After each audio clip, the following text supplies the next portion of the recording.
श्री अवधूत गीता अष्टमोऽध्यायः। श्री दत्तात्रेय अवधूत कहते हैं,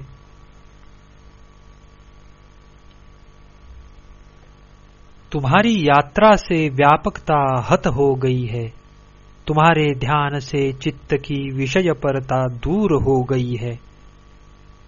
आपकी स्तुति के द्वारा मेरी वाक्परता नष्ट हो गई है, और हे गुरु, मेरे इन तीनों अपराधों को नित्य क्षमा करे।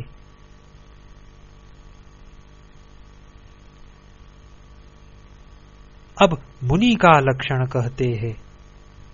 कामों से जिसकी बुद्धि नष्ट न हो, इंद्रियों को रोकने वाला हो, कोमल हो, बेपरवाह हो, पवित्र हो, चेष्टा रहित हो, थोड़ा भोजन करता हो, शांत हो, स्थिर हो, मेरी शरण हो, उसको मुनि कहते हैं। सावधान हो, गंभीर चित्त वाला हो, धीरज रखने वाला हो, 6 गुणों को जिसने जीत लिया हो, अहंकार से अलग हो, मान देने वाला हो, समर्थ हो, सबसे मित्रता रखता हो, दयालु हो, चतुर हो, कृपालु हो, किसी से बैर न करे, सब प्राणियों को सहने वाला हो, सत्य सार वाला हो, शुद्ध चित्त वाला हो, समान हो, सबका उपकार करने वाला हो, वेद और अक्षरों के अर्थ और तत्व को जानने वाला, वेद वेदांत को जानने वाले भगवान के भक्त अवधूत का लक्षण नाम के अक्षरों से जानते हैं। अवधूत में पहला अक्षर अ है, उसका अर्थ कहते हैं, आशा की फांसियों से अलग हो, आदि मध्य अंत में निर्मल हो, नित्यानंद में रहे, यह अकार का लक्षण है। विषय वासना जिसमें है नहीं, कुशल पूर्वक बोलता है जो, वर्तमान है उनमें वर्तता है, यह वकार का लक्षण है।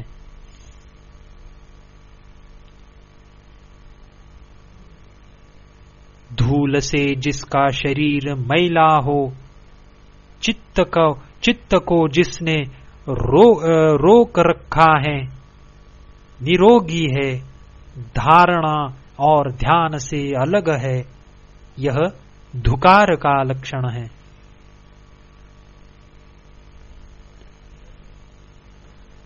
तत्व का जो विचार करता है, चिंता से अलग है, तम और अहंकार से अलग है, यह तकार का लक्षण है। अमृत रूपी भेद रहित मोक्ष स्वरूप अविनाशी आत्मा को छोड़कर खोटा कौआ नरक की ओर जाता है। मन, कर्म, वाणी से मृगनयनी को छोड़ो, न तेरे स्वर्ग है न मोक्ष है, जो तेरे हृदय में आनंद है तो स्त्री का त्याग कर।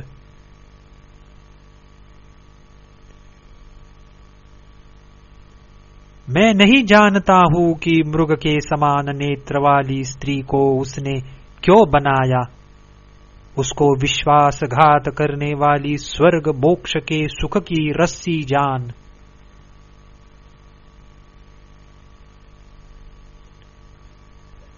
मूत्र और रुधिर की जिसमें दुर्गंध है,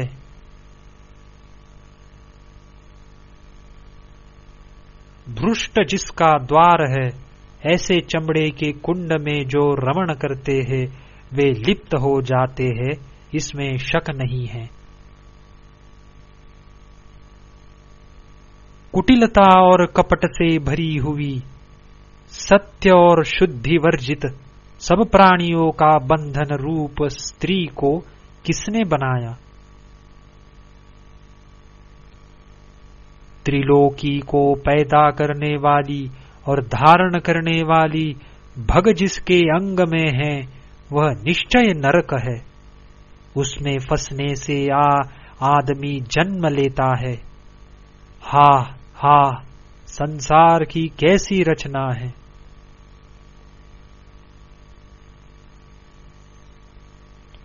मैं जानता हूं कि नारी निश्चय नरक है। मैं जानता हूं कि स्त्री बंधन है। इसमें रति करने से आदमी जन्म लेता है, फिर भी वही दौड़ कर जाता है।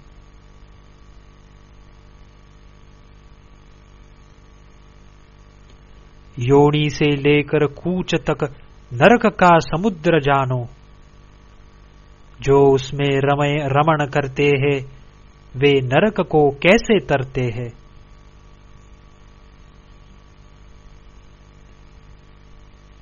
विष्टा से आदि लेकर घोर नरक रूपी यह योनि रची है। रे चित्त, तो तू क्यों देखता है और वही क्यों दौड़ता है।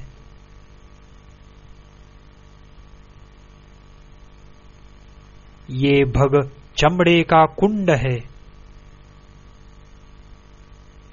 बुरी बांस आती है, इसमें घाव है। इस भग से देवता, असुर, मनुष्यों से आदि लेकर सब जगत खंडित हो रहे हैं।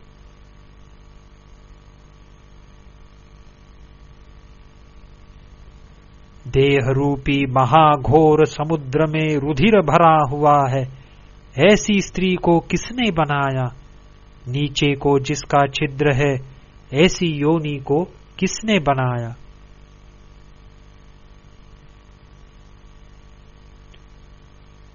भीतर शरीर में नरक जानो, बाहर को कुटिलता है।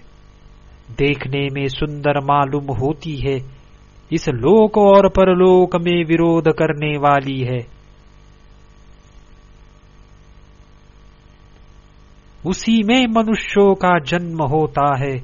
इस प्रकार अपने पाए हुए शरीर को न जानकर उसमें रति करता है। नरक को जाते हैं। देखो कैसी संसार की विडंबना है।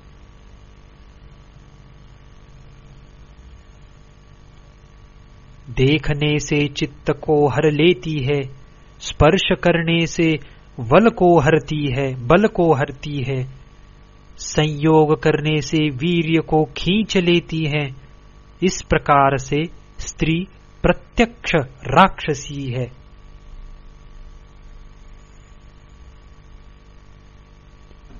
इसमें देवता, असुर और मनुष्य मूर्ख होकर रमण करते हैं।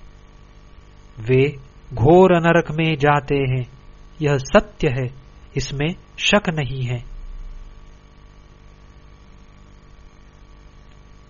स्त्री आग के कुंड के बराबर है। पुरुष घी का घड़ा है। उसका संग होने से लीन हो जाता है, इससे उसका त्याग करे।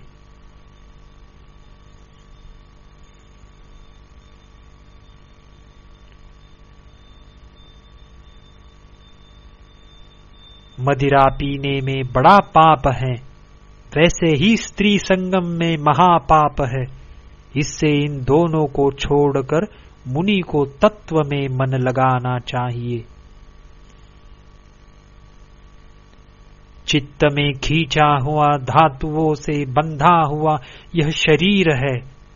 चित्त के नष्ट होने पर धातुओं का नाश हो जाता है। इसीलिए चित्त की चारों ओर से रक्षा करनी चाहिए। चित्त के सावधान होने पर बुद्धि सावधान रहती है। आनंद रूपी दत्तात्रेय अवधूत ने यह बनाई है। जो इसको पढ़ते हैं और सुनते हैं उनका फिर जन्म नहीं होता। इति श्री दत्तात्रेय कृत अवधूत गीतायां स्वामी कार्तिक संवादे स्त्री निराकरण नामाष्टमोऽध्यायः।